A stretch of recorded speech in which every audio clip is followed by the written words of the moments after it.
So, this woman batters her freaking. So what we have here today is a lovely Dell laptop that has been into us before. The user has an issue where they are a bit whoopsie and they drop it a lot. It has a crack on the screen that goes from like here all the way up the screen. So they dropped it on the corner, broke the screen. So we're going to do quick, easy, nice repair. We're going to strip the laptop, we're going to pull the monitor out, or the panel out, should I say. We're going to pop a brand new panel in, put it all back together, give it a really nice clean, because with us, the devices always have to go out looking better than what they came in at, and job done. You're going to follow along and see how we do it.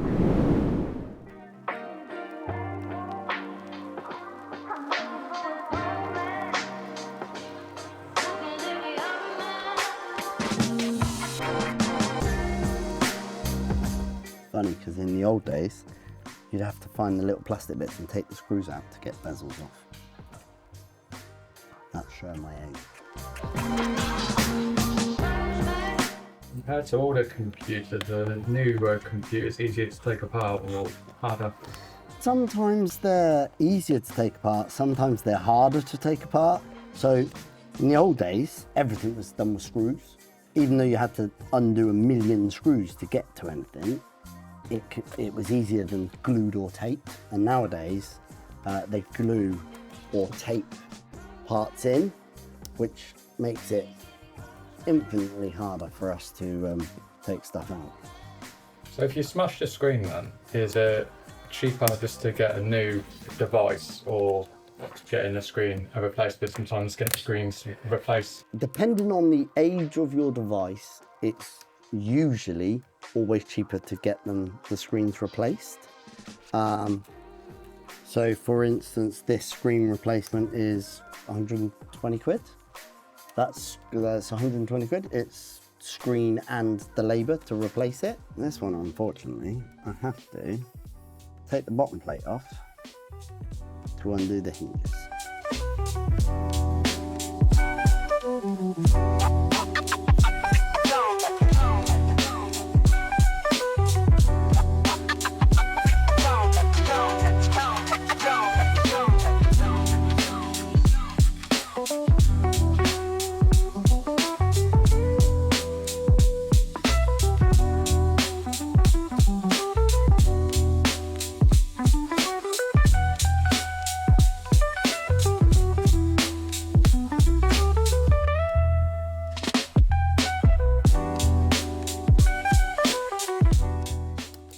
Now the bezel comes off.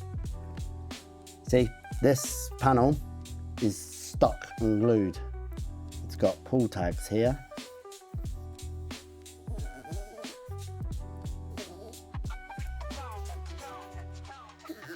Luckily, this one's got pull tags. Pull tags? So this is a pull tag over here. So it's a bit like the command strips. When you pull on them, they remove the glue and the rubber without leaving residue or stickiness. It's the exact same type of thing. I'm pulling on these, it's stripping the glue off from the bottom upwards.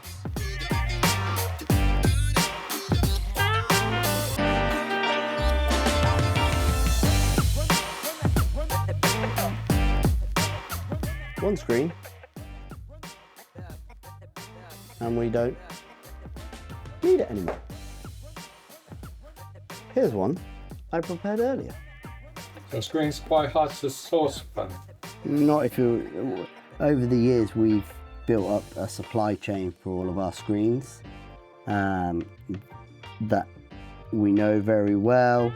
We know where they source their stuff from, and that gives us an advantage to get quick turnaround and quick delivery. So now we're going to do a quick little test. Make sure that the panel is not defective, not anything like that, before we put the whole system back together. Because it comes from a manufacturer, before you stick it in, if it is defective, it means it can go straight back to the manufacturer, and they'll ship us out a new one. So we just like to test before we seal everything down and seal it in, that when we turn it on, the screen is pristine. The screen is absolutely beautiful, absolutely pristine. So you got like a process for having to test a screen, or is it just sign in, have a play and see? It's not even sign in and have a play, it's just see that the screen is on, there are no cracks, there are no fades, there's no blemishes, there's no damage at all on the screen. We always mark the back of the screen, and when we know it's ready, we always mark it so that if it comes back into us and we do it again, we know when, who did it and when.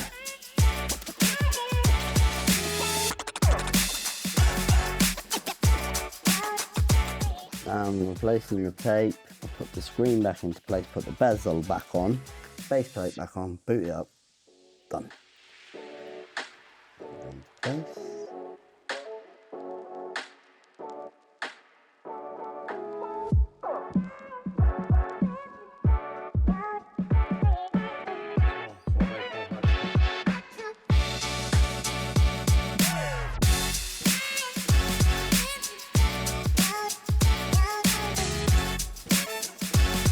Hinge covers back on.